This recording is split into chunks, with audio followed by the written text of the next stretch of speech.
Welcome back in to another beer review with yours truly, Nutmeg 2 Palmetto, coming to you as always from my Midland studio down in South Carolina.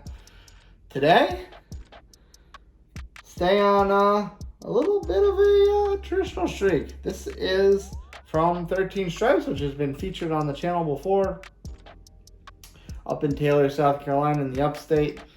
It is a West Coast lager. Now, I've heard before from fellow beer tuber Wayne's Beer Delivery via a very reliable source that a West Coast lager is also called a California Common.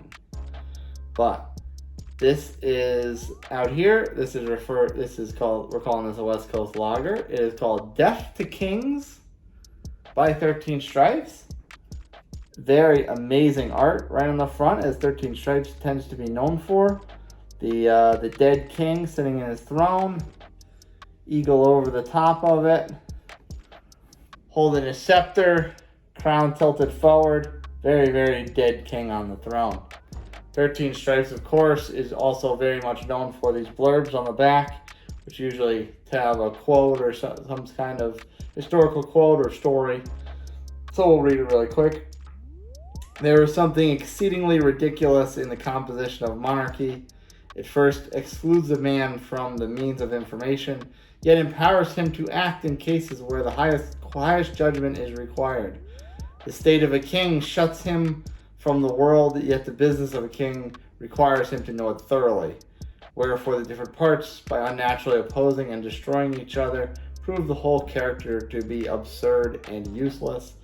That is a quote from the very often used by 13 Stripes, Thomas Paine, in his book Common Sense of 1776. So, I have had this before, but it has been quite a while. So I'm very excited to try it again because I do have fond memories of it the first time. And I'm very excited to try it again and share it with you fine folks on the tube, as the kids say. So, let's crack this open, see what she's all about.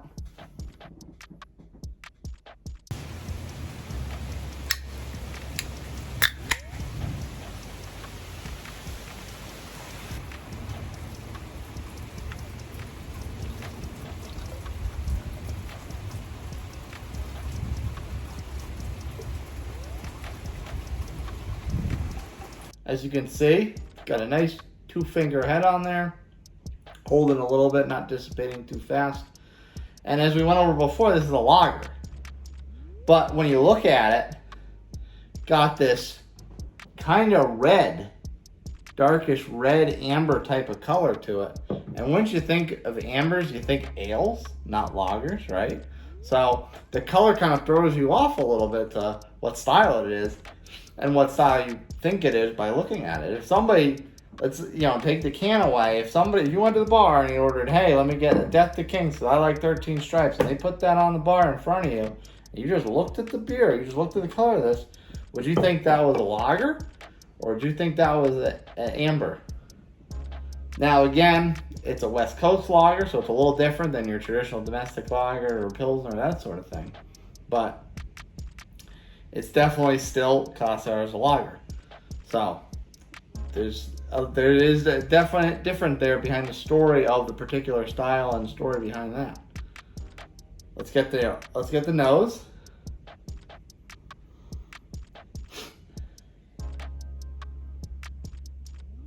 Very subtle, super subtle. Got a bit of a malty. Yeah, definitely more malty than anything, but it's very, very subtle. It's not strong. It's not like that sweet maltiness that you get from ambers and reds and that sort of thing. Very, very subtle. Little bit of hoppiness, but not very much. It's mostly just that malty backbone type of thing, as people like to say. You know what I mean? You know what I mean? Who says that shit? Who says that stuff anymore? Anyway, let's waste no more time and take a sip, shall we?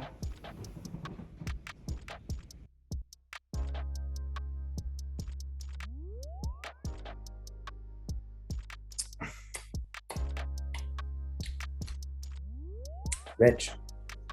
Rich but thin. Like an hammer.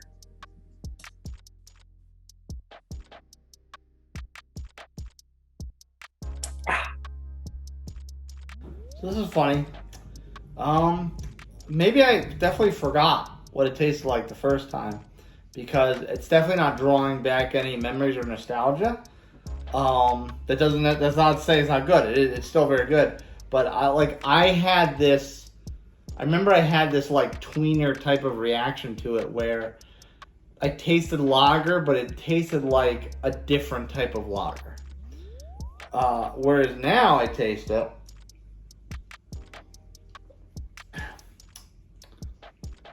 And the mouthfeel, well, that's not true. I won't say that. The flavor in the mouthfeel is definitely giving me a lot of maltiness to it. Not so much sweetness, but more maltiness than you would expect from a traditional lager. So, their flagship lager, 13 Stripes, is called Animating. And that, this is significantly different than that one. So, but not to the point where they both taste like a lager and one just tastes a little different. This has a very malty type of backbone, flavor, mouthfeel to it. It's not sweet. When people typically say malty, they think of sweet, but this is not sweet. This is just a very kind of hard malty type of flavor, and it's very good. It's full. It's rich. It's by no means is it sweet or overpowering or any kind of decadent like that. It's just a very rich type of malty flavor. It's strong. Strong is probably a good word. Which is funny because it's only 5%. It's not exactly a big time heavy hitter in the alcohol percentage. But the flavor and mouthfeel is very much a rich type of sensation. It's very good. If you've been subscribed to this channel for a little while now, you've seen a handful of 13 Stripes beers out of me, so I'm a fan, and that they put out good product, diverse product, that sort of thing. So if you're in the upstate greater Greenville area of South Carolina, you definitely want to put 13 Stripes on your list. If you want more from me, put me on my list. Smash that like button, subscribe to my channel, hit that notification bell so exactly when my videos drop straight to you on your phone, tablet, mobile device, computer, what have you. If you want to recommend beer to me, or maybe even send me a beer, please. Hey. Email me, nutmeg2palmetto@gmail.com. We'll sort out all the details in there. If you want to catch the rest of my insanity, a little more brevity than these formal things, I tend to have a little fun on my social media channels, TikTok and Instagram, @nutmeg2palmetto. Follow me there for all my little hijinks and otherwise insane ventures into this craft beer world to give a little life to the otherwise dubious hobby of drinking. In any event, cheers, and I'll see you next time, folks.